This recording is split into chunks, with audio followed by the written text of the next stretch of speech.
اللہ الرحمن الرحیم، والصلاة والسلام علی رسولہ الکریم وعلی آلہ وصحبہ اجمعین۔ مولانا الیاس صاحب رحمۃ اللہ علیہ کے ذریعے سے اللہ تعالیٰ نے امت کو اپنے اصل منصب کی طرف لوٹنے کے اسباب پیدا فرمائے۔ ایک زمانہ گزر گیا تھا، اپنے اصل جو فرض منصبی ہے لِتَكُونُوا شُهَدَاءَ عَلَى النَّاسِ، یہ کتنی واضح قرآن کی آیت۔ وَكَذَلِكَ جَعَلْنَاكُمْ أُمَّةً وَسَطًا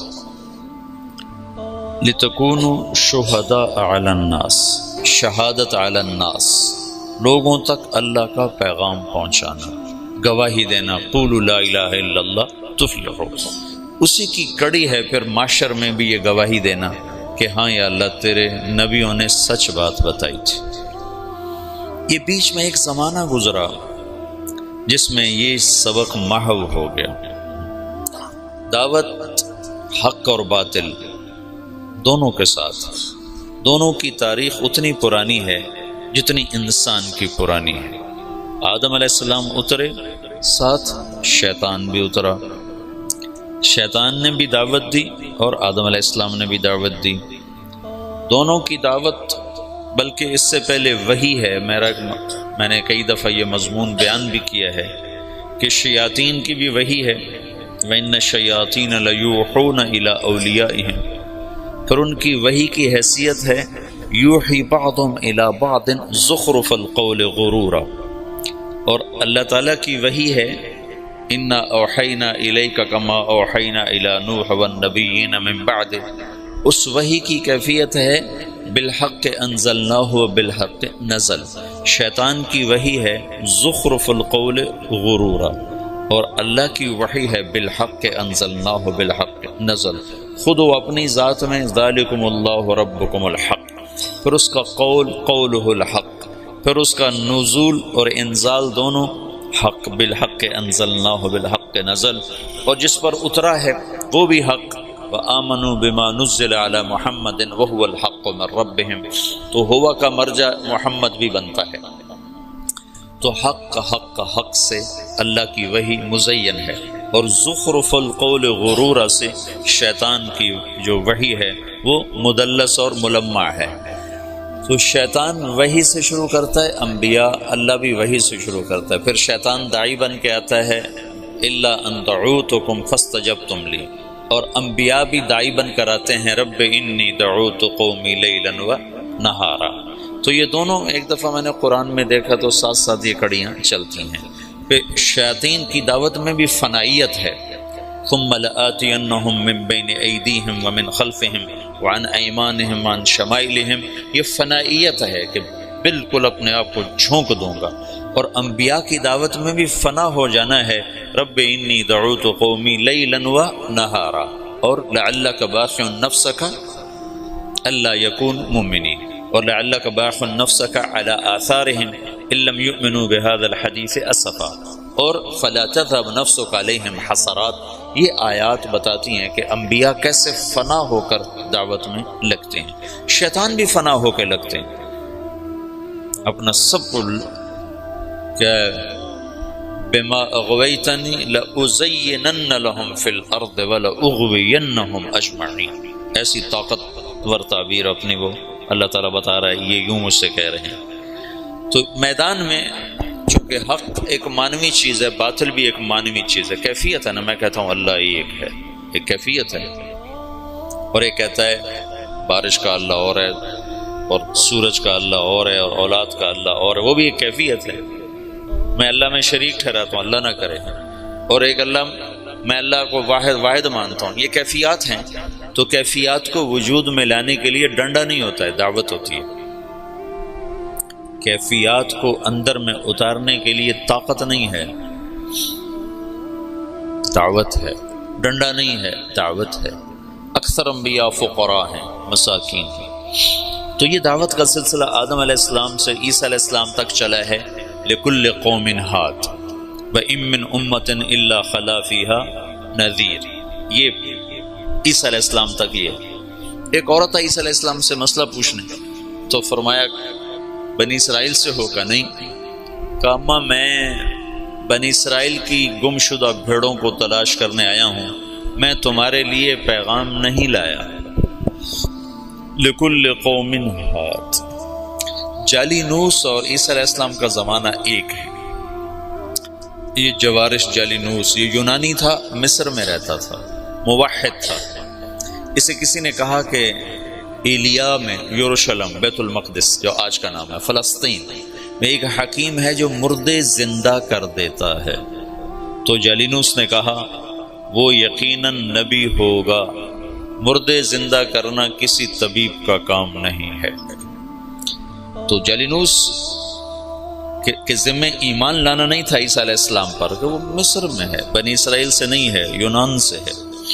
لیکن جب اللہ نے ہمارے نبی کو بھیجا تو اللہ نے قانون بدل کر کہا تبارک الذی نزل الفرقان علی عبدہ لیکون للعالمین نذیرا وما ارسلناک الا کافۃ للناس بشیرا ونذیرا وما ارسلناک الا رحمۃ للعالمین قل یا ایھا الناس انی رسول اللہ الیکم جمیعا. یہ ساری آیات بتاتی ہیں کہ اللہ نے قانون بدلا. سور عالم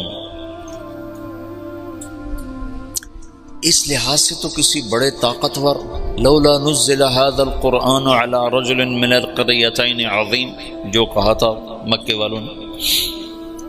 آپ ملک شام میں پیدا ہوتے یا ایران میں پیدا ہوتے، یا تمدن ہے، تہذیب ہے، قوت ہے، کسی بادشاہ کے بیٹے بن کر پیدا ہوتے تاکہ بچپن سے قوت اور طاقت ہوتی. یتیمی کی انتہا، ماں 6 برس کی عمر میں گئی، باپ دیکھا ہی کوئی نہیں. 8 سال کی عمر میں دادے کو بھی اٹھا لیا، اور 8 سال کی عمر میں فقر کی وجہ سے بکریاں چرانا پیشہ بنا. لوگ دیکھتے تھے کہ آپ پہاڑوں سے بکریوں کو لے کے اتر رہے ہوتے تھے، نہ سر پہ کپڑا ہوتا تھا نہ پاؤں میں جوتا ہوتا تھا. ایسا فخر تھا. ابو طالب کے فقر کی وجہ سے بکریاں چرا رہے، اور یہ آنے والے وقت کے سارے عالم کے نبی ہیں. تو اللہ تعالیٰ ابراہیم علیہ السلام کی دعا کو اب پورا فرما رہا ہے. ایک امت مسلمہ پیدا کر رہا ہے، ایک ان میں رسول کا وَبْعَثْ فِيهِمْ رَسُولًا. وہ رسول بھی آ رہا ہے اب، اور امت بھی آ رہی ہے. اس امت کو اللہ تعالیٰ نے ایسی جگہ رکھا جہاں کوئی اور آ کے ان کے مزاج کو خراب نہ کرے، ان کی صفات کو خراب نہ کرے، ان کی زبان کو خراب نہ کرے، ان کی طبع جو فطرت ہے اسے خراب نہ کرے. ایک ہے بگاڑ، وہ ایسا تھا جیسے ہیرے کے اوپر مٹی آ جائے. 4000 سال کسی تہذیب کو اندر نہیں جانے دیا. سعودی عرب دنیا کا واحد ملک ہے جس میں دریا کوئی نہیں. یہ واحد ملک ہے اکیلا پوری دنیا کے نقشے میں، یہ واحد ملک ہے جس میں دریا کوئی نہیں، ورنہ ہر ملک میں دریا ہے. جو ملک اتنا، ویسے تو اب اتنے سے جزیرے کو بھی ملک کہتے ہیں، مالدیپ کو بھی ملک کہتے ہیں، جن کا سب سے بڑا جزیرہ ٹوٹل 11 میل کا ہے، 11 کلومیٹر کا ہے. جو ان کا مالے دارالحکومت ہے اس کا نام ہے مالے، تو اس کا ٹوٹل رقبہ 11 کلومیٹر ہے. 11 کلومیٹر اس میں ختم ہو جاتا ہے. اور اس کے دائیں بائیں چھوٹے چھوٹے اور جزیرے ہیں، کوئی 2500 کے قریب، کوئی آدھے کلومیٹر کا، کوئی 1 کلومیٹر کا. ملک جسے ملک کہتے ہیں اس میں صرف سعودی عرب ایسا ملک ہے جس میں دریا کوئی. اور یہ جزیرۃ العرب ہے، یہ واحد جزیرۃ العرب ہے جس میں بارش نہیں ہوتی. جزیرۃ العرب کا مطلب اس کے 3 طرف سمندر ہے. 3 طرف، جس ملک کے 3 طرف سمندر ہو وہ مسلسل بارشوں کی زد میں ہوتا، مسلسل. تو آپ سعودی عرب کا نقشہ اٹھا کر دیکھو تو خلیج عقبہ، بحیرہ احمر، اور نیچے بحیرہ عرب، اور 3 طرف کے سمندر کے باوجود سعودی عرب میں سال سال گزر جاتا ہے، بارش کا قطرہ نہیں گرتا. بیچارے حرمین والے استسقاء پڑھ رہے ہوتے ہیں اور نماز کے اندر دعا مانگ رہے ہوتے ہیں. وہ میں نے یہ دیکھا جب بھی میں گیا ہوں حرم میں اور انہوں نے دعا کے لیے ہاتھ اٹھائے ہیں بارش کی، تو اللہ نے بارش ضرور کی. اچھا یہ بارش کیوں نہیں ہوتی؟ 3 طرف سے سمندر ہو اور بارش نہ ہو، یہ کیا چکر ہے؟ تو اللہ تعالیٰ نے سعودی عرب کے پہاڑوں کو اس طرح رکھا ہے ترتیب کے ساتھ کہ مونسون ہواؤں کے لیے وہ رکاوٹ بن گئے ہیں، ہواؤں کے لیے رکاوٹ بن گئی۔ پہاڑوں والجبال ارساہا، پہاڑ کوئی عربوں نے تو نہیں لگائے تھے، اللہ نے ان کو اس ترتیب سے لگایا ہے۔ جو ارضیات کے ماہر ہیں، جیولوجی جس کو کہتے ہیں، جو ارضیات کے ماہر ہیں، وہ یہ کہتے ہیں کہ یہ عجب بات ہے، جزیرہ ہے، 3 طرف سے سمندر ہے، اوپر جا کر اتنا سا ٹکڑا اردن کے ساتھ ملتا ہے، خشکی والا، یوں سمندر جاتا ہے عراق کے ساتھ جا کر، اس طرف سے جاتا ہے، اس طرف سے جاتا ہے، اور پھر بارش نہیں ہوتی کہ پہاڑ اللہ نے اس طرح لگائے ہیں کہ مونسون ہواؤں کے لیے پہاڑ رکاوٹ بن گئے، تو ہواؤں کا رخ پھیر دیتے ہیں پہاڑ۔ سبحان اللہ۔ یہ بارش کوئی نہیں، دریا کوئی نہیں، کیوں کہ یہ سرسبز نہ رہے، کیوں کہ اس میں غیروں کو طمع اور لالچ نہ رہے کہ یہ ہم نے فتح کرنا ہے۔ وہ تیمور تھا نا کم وقت، مجھے کسی بادشاہ پہ اتنا غصہ نہیں آتا جتنا تیمور پہ آتا ہے۔ مسلمانوں میں ایسا لنگڑا تھا کم وقت وہ کہ مسلمان ہی ذبح کرتا رہا لوٹ مار کے لیے۔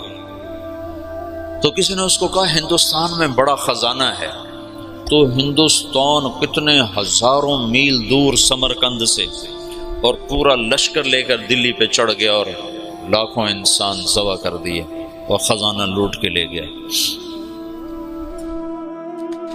کہ غیروں کو طمع نہ ہو کہ کوئی اور قوم اس میں آئے اور ان کے ساتھ رہنا شروع کرے اور ان کے مزاج خراب ہو جائیں، اور ان کی اپنی اصل فطرت اور ان کی جو عادت ہے اور جو ابراہیم نے جو بیج بویا ہے اس میں کوئی اور پیوند نہ لگ جائے۔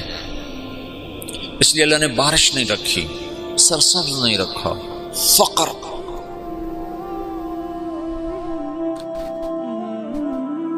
لہذا حدود کے اوپر سلطنتیں قائم کی۔ ایران نے حیرہ کو قابو کیا اور نصارہ نے یمن کو قابو کیا، لیکن جو اندر ہے وہ 4000 سال ایسے، یہ جو بیج بنتا ہے نا، بیج، کپاس کا بیج، گندم کا بیج، اس کو 10 سال لگتے ہیں۔ پہلے اس کو اگاتے ہیں، پھر اس کے ساتھ ایک اور کو اس کے ساتھ پیوند کرتے ہیں، پھر اس میں سے بیج آتا ہے، پھر اس کو اگاتے ہیں، پھر اس کے ساتھ دوسرا پیوند کرتے ہیں، پھر اس کو نکالتے ہیں، پھر اس کے ساتھ دوسرا لگاتے ہیں۔ 10 برس کے بعد ایک بیج تیار ہوتا ہے۔ کہ آپ دیکھتے ہو کہ ایک کھیت ہے، وہ سارے جتنے بھی اس میں پودے ہیں ان کا ایک رنگ ہے، پتوں کی ایک شکل ہے، ایک سائز ہے، ایک قد ہے۔ یہ ایسے نہیں ہے، اس کے پیچھے 10 برس لگے ہیں کہ ایسا بیج تیار کیا جائے جو ایک سائز کی ہر شے تیار کرے۔ تو محمد مصطفیٰ اور صحابہ کو تیار کرنا ہے تو یہ دنیا اسباب کی جگہ ہے، اللہ تعالیٰ ایک پل میں کر سکتا ہے، لیکن اتنی بڑی ہستیوں کو وجود میں لانے کے لیے 4000 سال کا سفر چاہیے۔ ایک کپاس کے بیج کو 10 سال کا سفر چاہیے، تو آخری نبی کو اور آخری نبی کے جان نثاروں کو وجود میں لانے کے لیے 4000 سال کا سفر ضروری تھا، اور اس میں کوئی اور شامل نہ ہو، انہی کو اللہ تعالیٰ خالص کرتا گیا کرتا گیا کرتا گیا کرتا گیا۔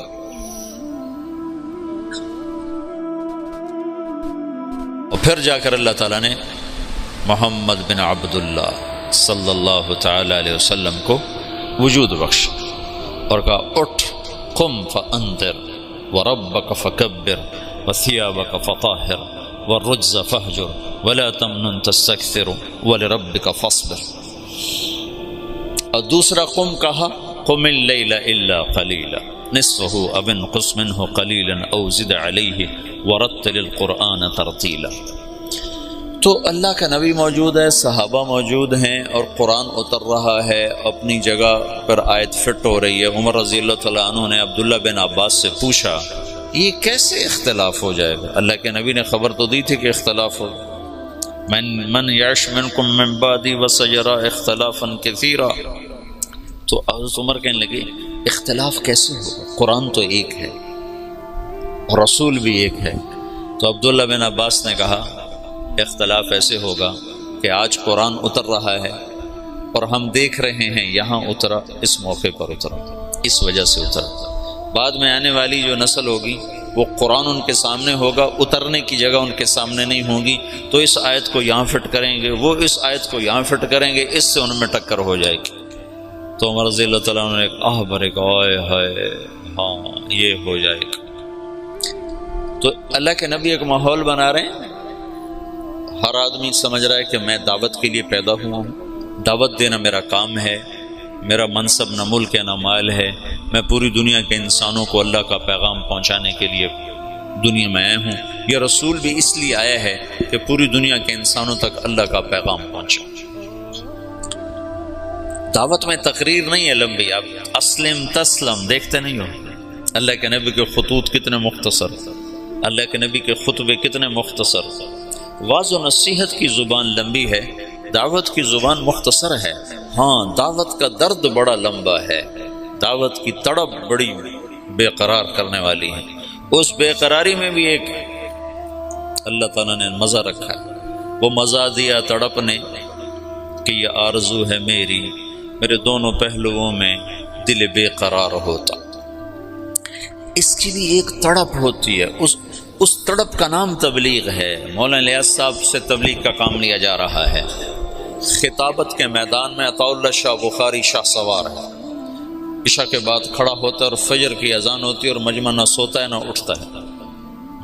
ایسے خطیب ابو الکلام آزاد ہیں جو الفاظ کا جادو کر دیتے ہیں مجمع اور الفاظ کے سحر میں لوگ کھو جاتے ہیں۔ حبیب الرحمن لدھیانوی ہیں، عزیز الرحمن سیوہاروی ہیں، یہ اس زمانے کے بڑے خطبات۔ اور کس سے تبلیغ کا کام لیا جا رہا ہے؟ محمد الیاس بن محمد اسماعیل، جن کی زبان میں اتنی لکنت ہے کہ مولانا عبید اللہ صاحب رحمۃ اللہ علیہ نے مجھ سے کہا، عبید اللہ صاحب تھے نظام الدین، کہ بیان میں ایک لفظ کو 18 دفعہ کہنے کی کوشش کی، 18 دفعہ نہیں کہہ سکے، چھوڑ دو۔ اتنی لکنت اور بے ترتیب بات میں ترتیب کوئی نہیں، آگے کا پیچھے، پیچھے کا آگے، اور الفاظ بڑے مشکل۔ وہ زمانہ تھا فارسی عربی زبانوں پہ چڑھی ہوئی تھی۔ تو عبداللہ صاحب فرمایا کرتے ہیں کہ بیان کر رہے ہیں، ایک معنی پیش آ گیا، یعنی کہ ایک حادث پیش آ گیا، یعنی کہ ایک عائق پیش آ گیا، ہر لفظ پہلے سے زیادہ پیچیدہ۔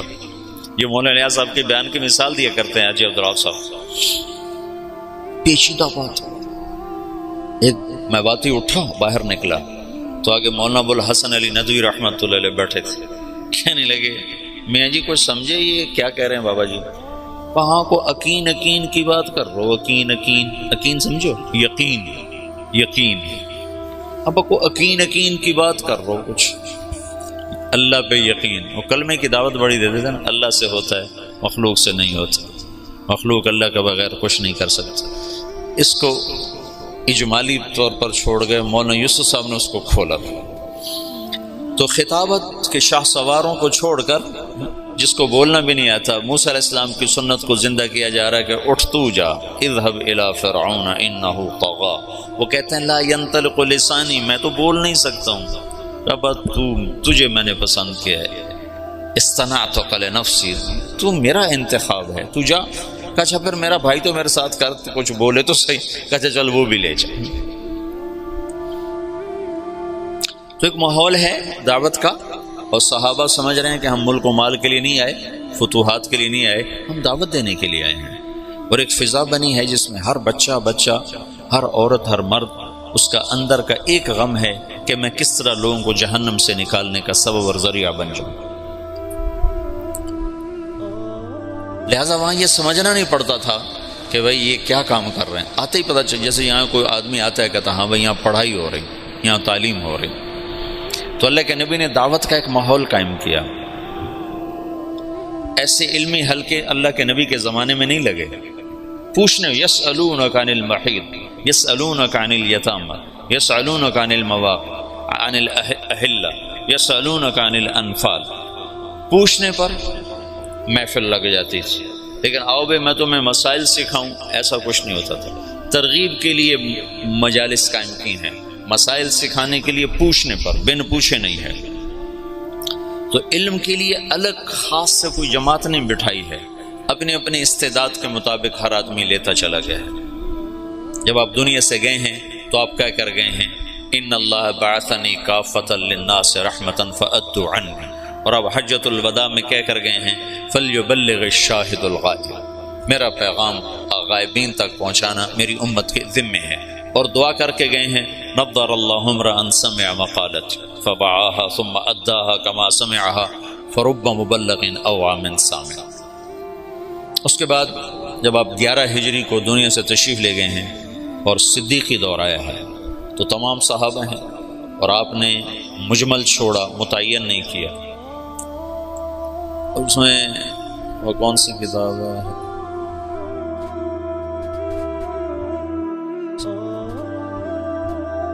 سیوطی نے خلفاء پر کتاب لکھی ہے، تاریخ الخلفاء۔ تاریخ الخلفاء میں ایک روایت ہے کہ صحابہ نے کہا یا رسول اللہ استخلف، کسی کو آپ اپنا نائب متعین فرمائیں۔ کہا نہیں، میں نہیں کروں گا، اگر میرے کرنے کے بعد تم اس کی نافرمانی کرو گے تو تم پہ اللہ کا عذاب آئے گا۔ یہ حکمت بتائی۔ دوسرا، اللہ کی تقدیر پہ راضی ہونا، کہ اختلاف ہونا تھا تو اللہ کی تقدیر پہ راضی ہو کے چپ کر کے چلے گئے۔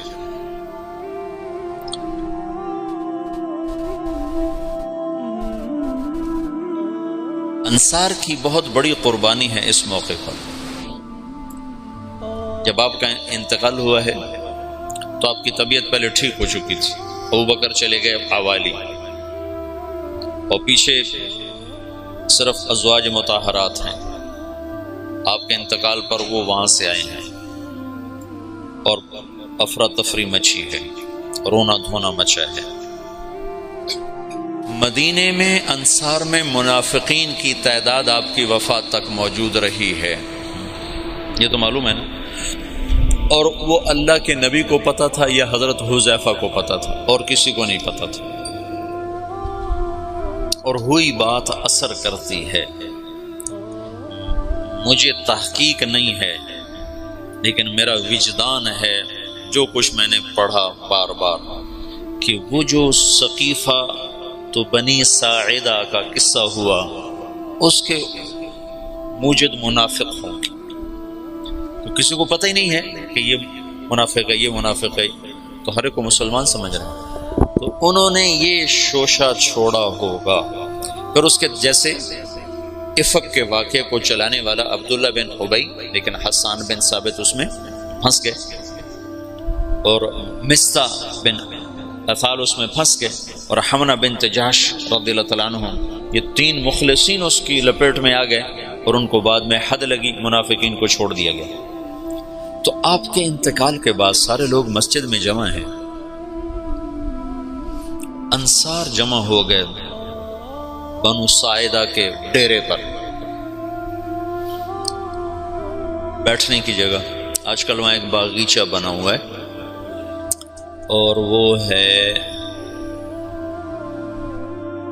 قبلہ جنوب میں ہے، قبلہ وہاں سے یہ جنوب ہے نا، جنوب میں ہے، تو قبلہ کے اس طرف چھوٹا سا باغیچہ بنا ہوا ہے، اب بھی ہے، وہ سقیفۃ بنی ساعدہ، بنو ساعدہ کا ڈیرا تھا۔ وہاں جو لوگ جمع ہوئے، آج تک یہ مجمل ہے، کیسے جمع ہوئے، کس نے دعوت چلائی، کس نے جمع کیا۔ جتنی تاریخ میں نے دین کو تھوڑا پڑھا ہے، تاریخ کو زیادہ پڑھا ہے، تو کسی کتاب میں یہ نہیں ملا کہ کون جمع کرنے کا سبب بنا، لیکن تسلسل سے پڑھنے سے میرا ایک تاثر بنا ہے کہ یہ تحریک منافقین نے چلائی ہوگی، پھوٹ ڈالنے کی اور توڑ پیدا کرنے کی۔ تو انہیں سعد بن عبادہ رضی اللہ تعالیٰ عنہ کو تیار کر لیا کہ یہ امیر ہوگا، اب یہ امیر ہوگا۔ تو یہ آپس میں وہ باتیں کر رہے ہیں. محرک اس کے یقیناً آخرت میں تو بھید کھل جائے گا انشاءاللہ. مجھے یقین ہے آخرت میں وہ مجرم سامنے آئیں گے کہ منافق ہی تھے جنہوں نے یہ ساری اسکیم چلائی اور صحابہ کو اس میں استعمال کر لیا کہ وہ بشر تھے، خطا سے پاک نہیں تھے، معصوم عن الخطا نہیں تھے. تو ابوبکر کے پاس ایک آدمی نے تو ادھر بیٹھا اور وہاں امت کے توڑنے کا نظام بن چکا ہے. تو ابوبکر رضی اللہ عنہ اور عمر رضی اللہ تعالیٰ عنہ، ابو عبیدہ رضی اللہ تعالیٰ عنہ، یہ تین حضرات نے دوڑ لگائی. ایسی افراتفری میں گئے. اس وقت غسل شروع تھا، حضرت علی ادھر مشغول تھے اور وہاں وہ اس کے لیے جا ہی نہیں رہے کہ مجھے خلیفہ بنایا جائے، تو اس فتنے کو دبانا چاہتے ہیں. وہاں پہنچے تو ساتھ میں عبادہ نے چادر اڑی ہوئی ہے، وہ بیمار سے تھے، اور وہاں بادشاہ لے کہ اب امارت ہماری چلی، ہم اللہ کے نبی کے انصار ہیں، ہم نے آپ کو ٹھکانہ دیا، ہم نے آپ کو مشکل وقت میں ساتھ دیا، ہم وہ تھے جو مشقت میں آگے اور راحت میں پیچھے، لہذا امیر ہمارا حکم. تو عمر رضی اللہ تعالیٰ عنہ پہلے بولنے لگے. ان کا میں نے سوچا کہ میں بات کرتا ہوں، تو ابوبکر صدیق نے مجھے روک دے کر بیٹھ جاؤ. اور ابوبکر رضی اللہ تعالیٰ عنہ کھڑے ہوئے. نہ اس سے پہلے حباب بن، جب ابوبکر رضی اللہ تعالیٰ عنہ کھڑے ہوئے، ان کا دیکھو تم نے سنا تھا نا کہ اللہ کے نبی نے کہا تھا الائمۃ من قریش، خلافت قریش کے پاس رہے گی. عرب جس کے سامنے سر جھکاتا ہے وہ صرف قبیلہ قریش ہے اور کوئی نہیں ہے. تو حباب بن منذر رضی اللہ تعالیٰ عنہ وہ شخص ہیں جنہوں نے بدر میں رائے دی تھی کہ خیمے ادھر سے اکھاڑ کے ادھر لگائیں. تو جبریل نے آ کر کہا تھا کہ اللہ تعالیٰ فرما رہے ہیں کہ حباب کی رائے پہ عمل کیا جائے.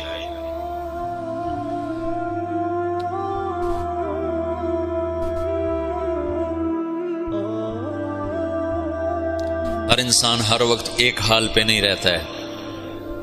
یا تو ایسی بڑی رائے دی کہ اللہ نے کہا کہ حباب کی رائے پہ عمل کیا جائے، یا ایسی رائے دی کہ توڑ دینے والا نظام بن جائے. تو حباب بن منذر نے کہا میں تم سب کا فیصلہ کرتا ہوں، ایک امیر مہاجرین میں سے ہوگا، ایک انصار میں سے ہوگا. ایک تلوار، ایک میان میں دو تلواریں کہاں آئیں؟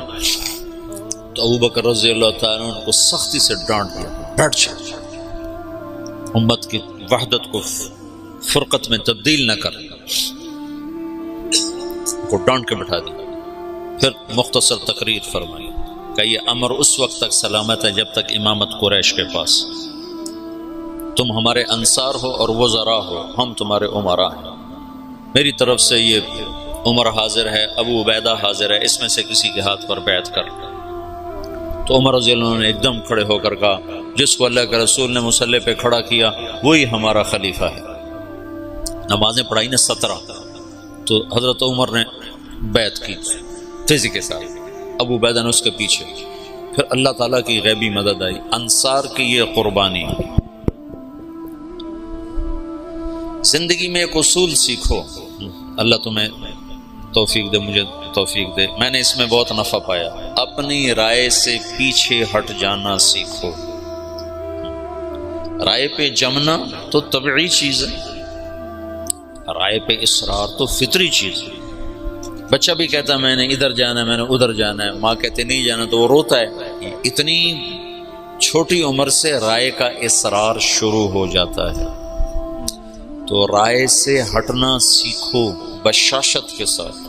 جب رائے کے خلاف ہوتا نا تو دل تنگ پڑ جاتا اور طبیعت بجھ جاتی. تو یہ ایک اللہ کی طرف سے سبق تھا. انفرادی سطح پر آگے آیا خالد بن ولید کا قصہ، اور اجتماعی سطح پر آیا انصار مدینہ کی طرف سے. اجتماعی سطح پر انصار مدینہ ایک دم پیچھے ہٹا اپنی رائے سے بشاشت کے ساتھ، امت بن کے.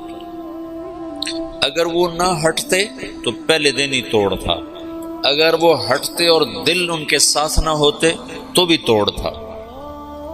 وہ ہٹے بھی صحیح اور دل بھی کھول دیے، سینے کھول دیے. تم چلے میں جاتے ہو، یہ سال والے سال میں جائیں گے، یہ صرف چلے اور سال کی بات نہیں. تم گھر میں ہوتے ہو، مدرسے میں ہوتے ہو، رائے کا اختلاف ہوتا ہے، تو اپنی رائے دینا بھی سیکھو، اپنی رائے کے خلاف ہونا بھی سیکھو، اور اپنی رائے کے سے ہٹ جانا بھی سیکھو۔ یہ رائے دینے سے زیادہ مشکل کام ہے، اور میں نے ہٹنے میں بڑے نفع دیکھے، بڑے نفع دیکھے، بڑے نفع دیکھے۔ مجھے تو 22 سال ہو گئے ہٹتے ہوئے اور پیچھے ہوتے ہوئے، لیکن میں نے کبھی نقصان نہیں دیکھا۔ اجتماعی سطح پر انصار مدینہ اور انفرادی سطح پر خالد بن ولید، یہ بھی دنیا کی تاریخ کا منفرد واقعہ ہے کہ جرموک کی جنگ میں سالار کے سر کے اوپر جھنڈا ہے اور حضرت عمر کا خط آتا ہے کہ خالد کو معزول کر دیا جائے اور ابو عبیدہ کو امیر بنا دیا جائے، اور وہ کہتے ہیں تم گواہ رہو، میں آج کے بعد کوئی منصب قبول نہ کروں گا اور پہلے سے زیادہ محنت کر کے دکھاؤں گا، اور اگر میں عمر کے لیے لڑتا تو آج میں گھر چلا جاتا، تو میں اللہ کے لیے کر رہا ہوں، تم گواہ رہو۔ خالد بن ولید پہلے انتقال کر، عمر رضی اللہ عنہ بعد میں فوت۔ خالد بن ولید نے 60 سال بھی پورے نہیں کیے، 58-59 سال کی عمر میں انتقال فرما گئے تھے۔ تو عمر رضی اللہ تعالیٰ عنہ بعد میں نے ایک کتاب میں پڑھا، مجھے اب نہ کتاب یاد ہے نہ زمانہ یاد ہے، لیکن مضمون یاد ہے کہ عمر رضی اللہ عنہ نے فرمایا میں نے خالد کو سمجھنے میں خطا کھائی، میں نے خالد کو سمجھنے میں خطا کھائی، لیکن یہ ضروری تھا، اس واقعے کا ہونا بہت ضروری تھا کہ آئندہ اندھیرے آنے والے ہیں، ان میں کچھ شمع روشن ہونی چاہیے، ان میں کچھ دیے جلنے چاہیے، ان میں کچھ چاند چمکنے چاہیے، تاکہ نہ ماننے والوں پر حجت قائم ہو اور بھٹکے ہوں کو راستہ مل جائے کہ یوں بھی رائے سے ہٹا جاتا ہے، یوں بھی قربانی دی جاتی ہے۔ میں نے کہا ادھر تو یہ جماعت کے امیر نہیں ہوتا، امیر یہ جماعت کا، جس نے صرف اتنا ہی کرنا ہوتا ہے، بیان کون کرے، تشکیل کون کرے، تعلیم کون کرے، گاڑی پہ چلیں کہ بس پہ چلیں، اتنا ہی ہوتا ہے۔ اس کو ہٹا دو تو وہ تگنی کا ناچ نچا دیتا ہے پوری جماعت کا کہ مجھے ہٹانے والے ہیں کون۔ یہ دو عجب واقع ہوئے ہیں اس میں، عجب۔ تو انصار مدینہ ہٹ گئے، سعد بن عبادہ کی بات بیچ میں رہ گئی اور ابوبکر رضی اللہ عنہ کے ہاتھ پر بیعت ہو گئی، اور وہ جو ایک وحدت تھی وہ اللہ نے دوبارہ قائم فرما دی، اور ابوبکر رضی اللہ تعالیٰ عنہ خلیفۃ الرسول کا لقب پا کر مسند رسول پر بیٹھے، یا خلیفۃ رسول اللہ، امیر المومنین نہیں کہا جاتا تھا، یا خلیفۃ رسول اللہ۔ جب آئے عمر رضی اللہ عنہ تو ان کو کہا جاتا یا خلیفۃ رسول اللہ، وہ کہتے یار یہ بڑا بھاری لفظ ہے، کوئی مختصر لفظ تلاش کرو۔ تو کسی کو سمجھ میں نہیں آ رہا تھا کہ مختصر لفظ کیا ہونا چاہیے، تو یا خلیفۃ رسول اللہ کی بات چلتی تھی۔ تو ایک دفعہ ایک بدوؤں کا وفد آیا، عمر بن عاص رضی اللہ تعالیٰ عنہ بیٹھے تھے برآمدے میں مسجد کے، تو آ کر کہنے لگے این امیر المومنین، انہیں اپنی بدوانہ فصاحت میں کہا این امیر المؤمنین، تو عمر بن عاص رضی اللہ عنہ چھلانگ لگائی، وہ سیدھے گئے حضرت عمر کے دروازہ پھلانگ کر کہنے لگے السلام علیکہ یا امیر المؤمنین۔ تو حضرت عمر نے درہ اٹھا کہا تو یہ کہہ نہیں سکتا، کسی اور نے کہا ہے، یہ تیری فصاحت نہیں ہے، یہ کوئی اور ہے، بتا تجھے کس نے سکھایا۔ انہوں نے کہا وہ باہر بدوؤں کا وفد آیا ہے، انہوں نے کہا این امیر المؤمنین، کہ بس آج کے بعد یہی میرے لیے مناسب ہوگا۔ تو پھر امیر المؤمنین چلا 1924 تک، جب خلافت عثمانیہ ختم ہوئی 1924 میں، تو تب جا کر یہ لقب ختم۔ خلافت عثمانیہ ہے ترکوں کی، جو انہوں نے مصر سے سلطان سلیم تھا محمد فاتح کا بیٹا، پہلے ترک بادشاہوں کا رخ تھا یورپ کی طرف، سلطان سلیم نے رخ کیا مشرقی علاقوں کی طرف، مصر فتح کیا۔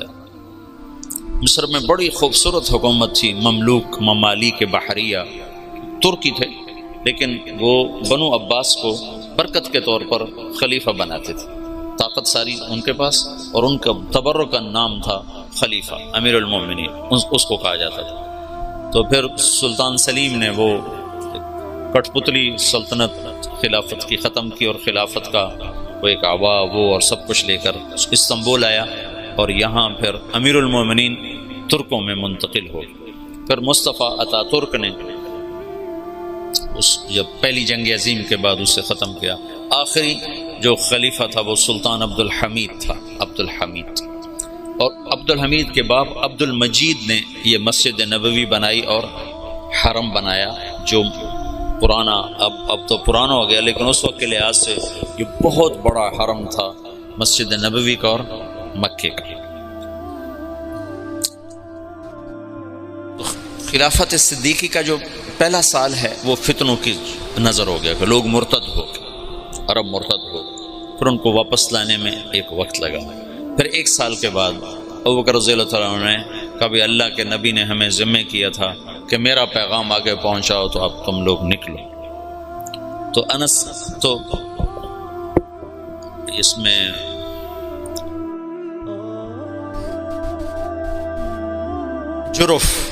جرف میں آ کر قافلے جمع ہونے شروع ہوئے صحابہ کی. تو جب وہ ان کو روانہ کرنے کے لیے تشریف لائے تو کہنے لگے یہ تھوڑے ہیں، بہت بڑی مہم ہے، آدمی کون مہیا کرے گا؟ تو انس رضی اللہ تعالیٰ نے کہا میں حاضر ہوں. تو انہیں سارے عرب کا چکر لگایا. تو پھر کوئی 1,00,000 کے قریب عرب کٹھے ہوئے، صحابہ بھی تابعین بھی، اور ان کو 6 حصوں میں تقسیم کیا. 4 لشکر بھیجے شام، 2 بھیجے عراق. خالد بن ولید اور مثنى بن حارثہ کو بھیجا عراق، اور یزید بن ابی سفیان ان کو دمشق کی طرف، ابو عبیدہ بن جراح کو حمص کی طرف، عمرو بن عاص کو فلسطین کی طرف، اور شرحبیل بن حسن ان کو شام کی طرف. یہ 4 لشکر ادھر اور 2 لشکر عراق کی طرف. یہ جو جانے والے ہیں ان کے سامنے صرف دعوت ہے اور کچھ نہیں. جو بھیجنے والے ہیں ان کے سامنے صرف دعوت ہے اور کچھ نہیں، کہ ہم لوگوں کو قتل کرنے نہیں جا رہے، ان کا ملک چھیننے نہیں جا رہے، ان کو اللہ کا پیغام سنانے جا رہے. پھر یہ ریلا اٹھا ہے. خلافت راشدہ میں دعوت کا نظام مکمل چلا. پھر خلافت عثمانی کے 6 سال اسی طرح گزرے ہیں. پھر 6 سال کے بعد وہ وَسَيَرَا اختلافاً كَثِيرًا اختلاف کا سلسلہ شروع ہوا، جس کی آخری کڑی عثمان رضی اللہ تعالیٰ عنہ کی شہادت ہے. مسجد قباء میں کھڑے ہو، قبلے کی طرف منہ کرو تو سیدھے ہاتھ ایک میدان اب بن گیا ہے، کھجوریں لگیں. یہاں کنواں ہوتا تھا، اس کا نام تھا اریز. تو اللہ کے نبی کی انگوٹھی منتقل ہوئی ابو بکر کی طرف، پھر ہوئی عمر کی طرف، پھر ہوئی عثمان کی طرف. عثمان رضی اللہ تعالیٰ عنہ بیر اریز پر کھڑے ہیں، وضو کرنے لگے تو خادم کو انگوٹھی پکڑائی.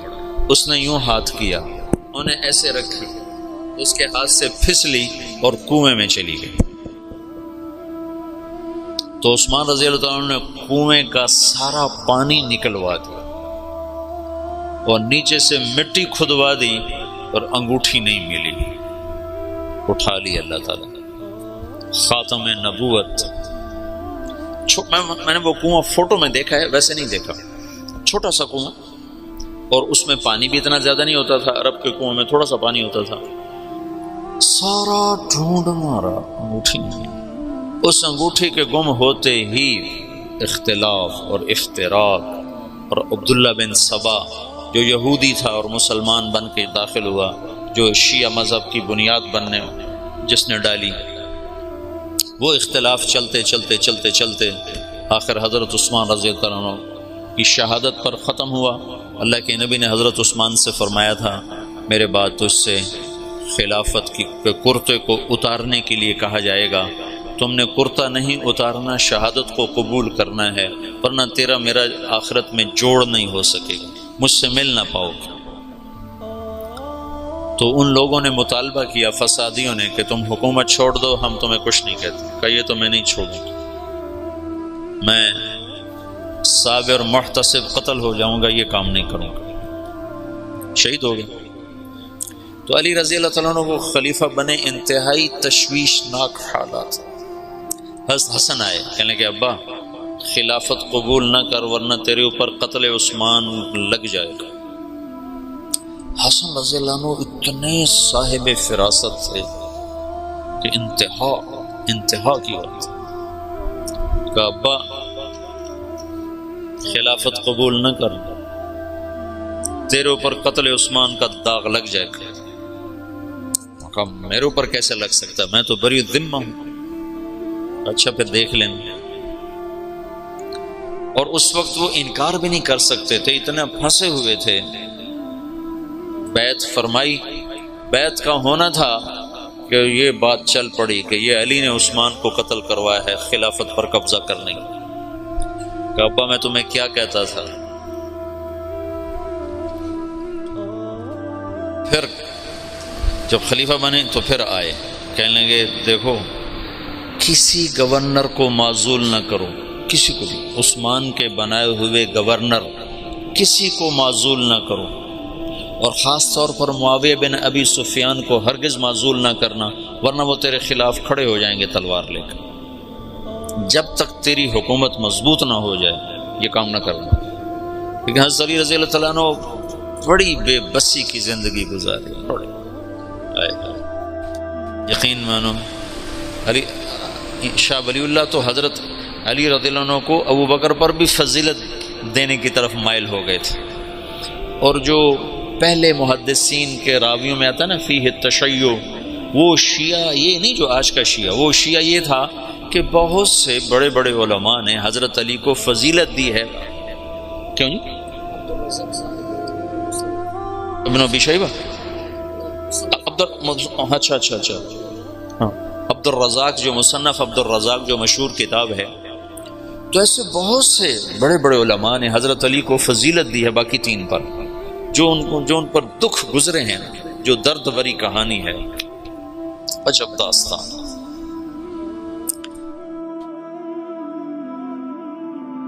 انہوں نے معزول کر دیا حضرت معاویہ رضی اللہ عنہ کو، معزول کرنا تھا، وہ کھڑے ہو گئے۔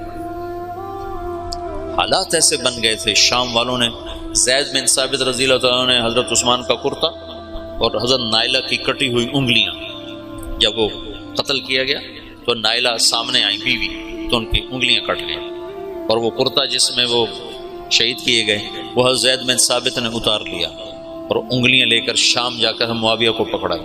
معاویہ رضی اللہ تعالیٰ عنہ نے لے کر جامع مسجد دمشق میں لٹکا دیا۔ اب کون تحقیق کرے گا کہ کس نے قتل کیا کس نے نہیں کیا؟ ایسی غلط فہمی کی ہوا چلی کہ سب نے حضرت علی پر الزام لگا دیا کہ علی ہی عثمان کے قاتلوں کو پناہ دینے والا ہے، اور اسی سے یہ ہوا ہے، اور وہ بری الذمہ، پاکیزہ۔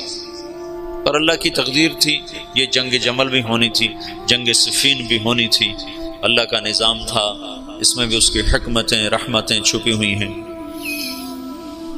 تو حالات ایک دم وہ جو دعوت کا ریلا تھا وہ آپس کے ٹکراؤ کی طرف چلا گیا، اور دعوت کے کام کو پہلا جھٹکا لگا ہے 26 سال کے بعد۔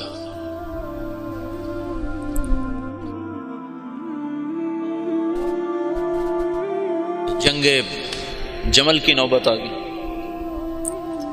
جب بیعت ہونے لگی تو سب سے پہلے بیعت کی حضرت طلحہ نے، ان کا یہ ہاتھ بیکار ہو گیا تھا احد کی لڑائی میں نا، تلوار وہ تیروں کو سہتے سہتے، جو اللہ کے نبی پر تیر آتا تو آگے ہاتھ کر دیتے تھے، تو سارا ہاتھ ختم ہو گیا تھا، وہ الٹے ہاتھ سے لڑتے تھے۔ اس کے بعد تو انہوں نے جب بیعت کی نا تو ایک آدمی نے کہا اوہو یہ بیعت تو ٹھیک نہ ہوگی، وہ بیکار ہاتھ سے کی نا، تو انہوں نے فال لی اس سے، اللہ کے نبی بھی فال لیتے تھے، کَإِنَّ هَذِهِ الْبَيْعَةَ لَا تَتِمُّ، یہ کام سرے نہیں چڑھے گا۔ 4 سال دکھ سہتے سہتے آخر شہید ہو، اتنے دکھی ہو گئے تھے آخری دنوں میں حضرت علی کہ اپنی یوں داڑھی پکڑ کے کہتے تو کب رنگین ہو، تو کب رنگین ہو، کیونکہ اللہ کے نبی نے کہا تھا علی تو اس وقت تک نہیں مر سکتا جب تک تیری داڑھی تیرے خون سے رنگین نہ ہو جائے، تیرے سر کے خون سے رنگین نہ ہو جائے۔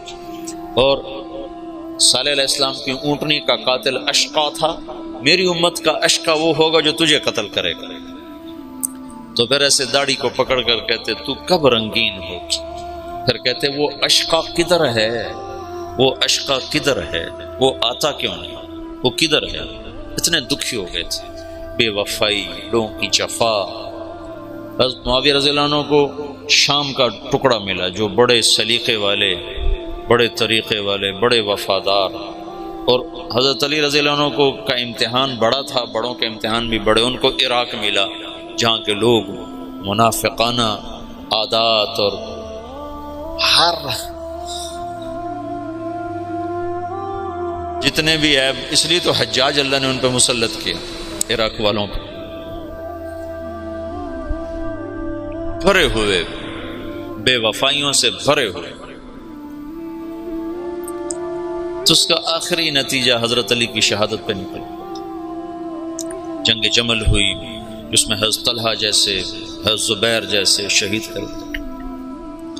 جب آپس میں ٹکرائے نا، صلح ہو گئی، لیکن جو لوگ عبداللہ بن سبا کے ساتھی تھے، میں تمہیں تفصیل تو نہیں بتا رہا، صرف اشارے کر رہا ہوں، تبلیغ کا تھوڑا سا پس منظر بتانا چاہتا، دعوت کی تاریخ بتانا چاہتا ہوں کہ جب تم چھٹیوں میں جاؤ تو بشاشت سے جاؤ، ہمارے ڈنڈے کی وجہ سے نہ جاؤ۔ جو ڈنڈے کی وجہ سے جاتے ہیں وہ موبائل سے کھیلتے رہتے ہیں، ادھر تعلیم ہوتی ہے، ادھر وہ موبائل سے کھیل رہے ہوتے ہیں، ادھر گشتور ہوتا ہے، ادھر وہ اپنے اخبار بیٹھے پڑھ رہے ہوتے ہیں۔ تو ایسا چلہ مجھے نہیں چاہیے، گھر چلے جاؤ، زیادہ بہتر ہے۔ میں چاہتا ہوں تم بشاشت کے ساتھ اللہ کی راہ میں نکلو کہ تمہیں فائدہ تو ہو، تمہیں نفع تو ہو، اپنے نفس کے ہاتھوں نہ مارے جاؤ، یہ ہماری وجہ سے نہ تم ایسے ہی علی رغم انف نہ جاؤ، بے بشاشت القلوب جاؤ۔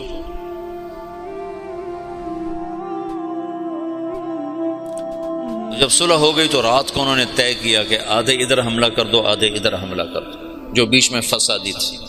تو تہجد کے وقت آدھے لوگوں نے حضرت علی پہ حملہ کر دیا، آدھوں نے حضرت زبیر، حضرت عائشہ کے لشکر پہ حملہ کر دیا، اور دونوں طرف شور مچا دیا۔ علی نے حملہ کر دیا، انہوں نے کہا زبیر نے حملہ کر دیا۔ تو علی کہنے لگے او ہو آئے ہائے۔ حضرت حسن جب نکلنے لگے نا اس کے لیے، عراق کے لیے، تو حضرت حسن نے کہا بابا مت نکلو ورنہ تمہاری جنگ ہو جائے گی۔ کہا میرے ہوتے ہوئے کیسے ہوگی؟ کہا ہو جائے گی، دیکھ لینا، نہ جا، مدینہ نہ چھوڑ، مدینہ نہ چھوڑ۔ تقدیر غالب آئی۔ جب جنگ ہو گئی تو پھر حضرت حسن سے کہا بیٹا کاش میں تیری بات مان لیتا، اور ہے کاش میں آج سے 20 سال پہلے مر گیا ہوتا اور یہ دن میں نہ دیکھتا۔ چھوڑ گئی جنگ۔ پھر جب تلواریں چنگاریاں برسانے لگیں تو حضرت علی نے زور سے آواز لگائی این زبیر بن العوام۔ زبیر نے کہا میں ہوں، کہ میرے سامنے آ۔ اللہ اکبر، عشرہ مبشرہ آمنے سامنے۔ تو کہا تمہیں وہ دن یاد ہے جب تو اور میں مسجد میں اکٹھے آئے تھے، ہاتھوں میں ہاتھ دیے، پکڑے ہوئے تھے، لیے ہوئے تھے، اور اللہ کے نبی نے تم سے پوچھا تھا تمہیں علی سے محبت ہے؟ تو تم نے کہا تھا ہے۔ تو اللہ کے نبی نے کہا تھا ایک دن آئے گا تو اس کے خلاف تلوار اٹھائے گا اور تو اس وقت حق پہ نہیں ہوگا۔ کہا یاد ہے؟ ہاں یاد آ گیا۔ کہا تو میرے خلاف تلوار اٹھاتا؟ ان تلوار ایسے ڈالی، گھوڑے کو واپس موڑا۔ تو عبداللہ بن زبیر وہ روح رواں تھے لشکر عائشہ کی، کدھر جاتے ہو؟ کہاں جا رہے ہو؟ کہا وہ علی نے مجھے ایک بات یاد دلا دیا، میں واپس جا رہا ہوں، میں نہیں لڑوں گا۔ کہا ہمیں جنگ میں جھونک کے خود واپس جا رہے ہو؟ کہا میرے سامنے حق آ چکا ہے، اب میں ہاتھ نہیں اٹھا سکتا۔ کہا پھر ہم تو نہیں پیچھے ہٹ سکتے، اب تو فیصلہ ہو کر ہی پیچھے ہٹیں۔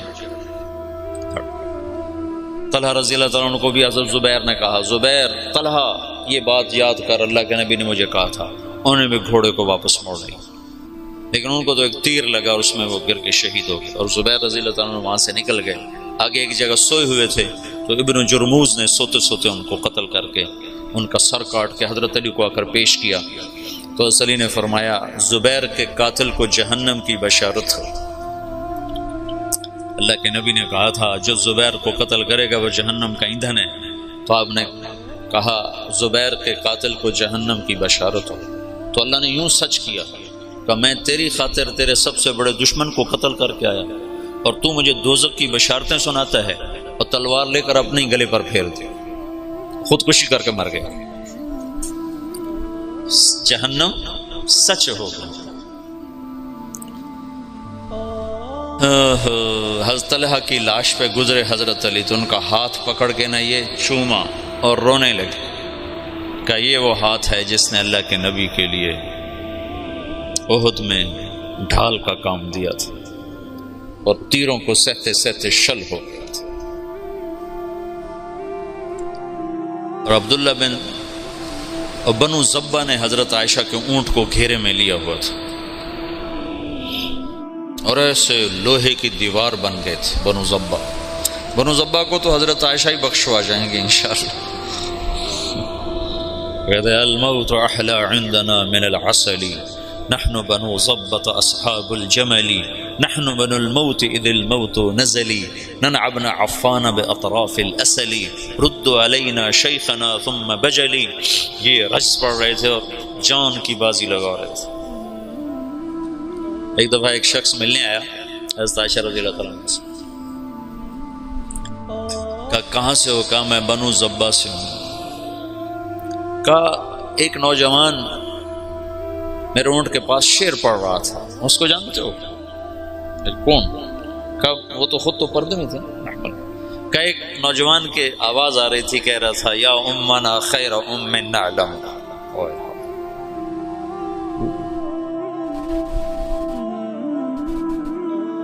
یا امنا خیر ام نعلم اما ترین کم شباب یکلم وتفتلی حامته والمعصم۔ تو وہ کہنے لگا جی وہ میرا سگا بھائی تھا۔ تو عائشہ روتے روتے روتے ساری چادر آنسوں سے تر کرتا۔ تو ایسے ایسے شاہ سوار اس دن شہید ہوئے جو اکیلے اکیلے ہزاروں پر بھاری تھے، طرفین سے۔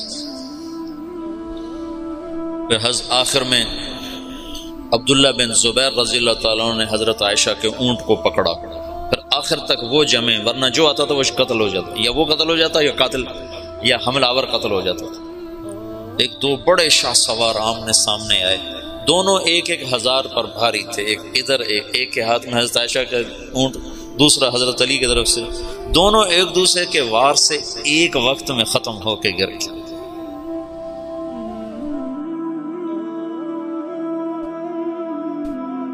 اوئے ہوئے ہوئے۔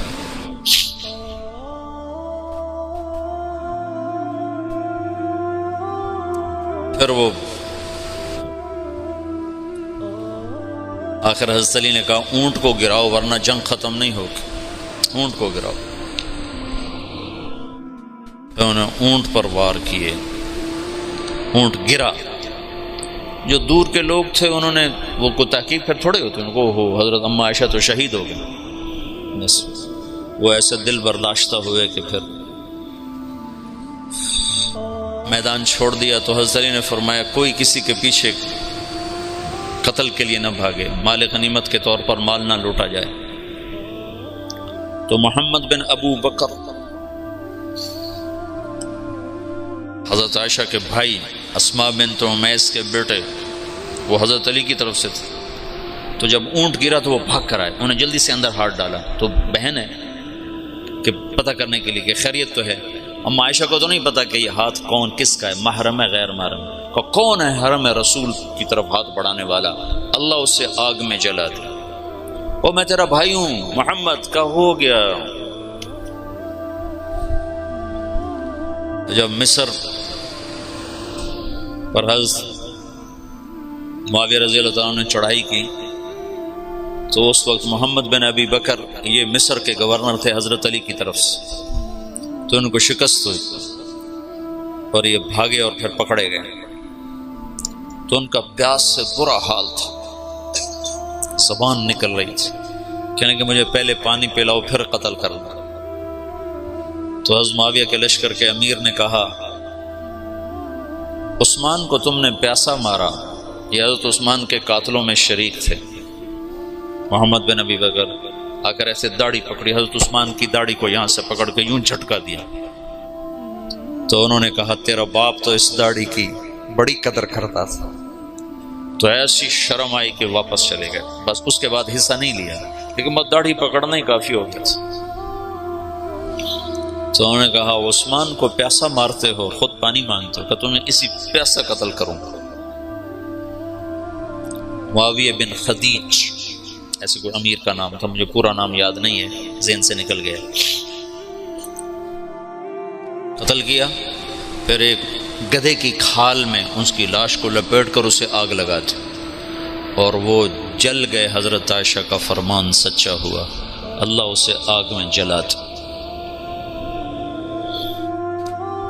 تو ایک دفعہ جو دعوت کو جھٹکا لگا ہے، یہ اللہ کا نظام تھا، اختلاف ہونا تھا۔ حضرت علی کی شہادت پر ایک دور ختم ہوتا ہے، حضرت حسن رضی اللہ عنہ خلیفہ بنتے ہیں، پھر وہ 6 مہینے بعد حضرت معاویہ کے حق میں دستبردار ہو جاتے ہیں، اور پھر دوبارہ دعوت کا دور چلتا ہے، اور پھر دعوت اپنے علی قدم و ساق قائم ہوتی ہے، اور پھر وہ اسلام کی ریل پیل لہل بہر دوبارہ واپس آتی ہے جب حضرت معاویہ رضی اللہ تعالیٰ عنہ خلافت کو سنبھالتے ہیں۔ یہ آج کی مجلس میں اتنے کافی ہے، آئندہ بھی میں روز ایسی مجلس میں تھوڑا تھوڑا آپ کو پیچھے سے لے کر مولانا الیاس صاحب تک مختصر کر کے سناؤں گا، چونکہ میں اب مطالعہ تو کر نہیں سکتا کہ پڑھوں اور مستحضر کروں، جو مجھے یاد ہوگا وہ تمہیں بتا دوں گا، جو بھول گیا سو بھول گیا، جو تھوڑا بہت یاد ہے وہ میں تمہیں بتاتا رہوں گا۔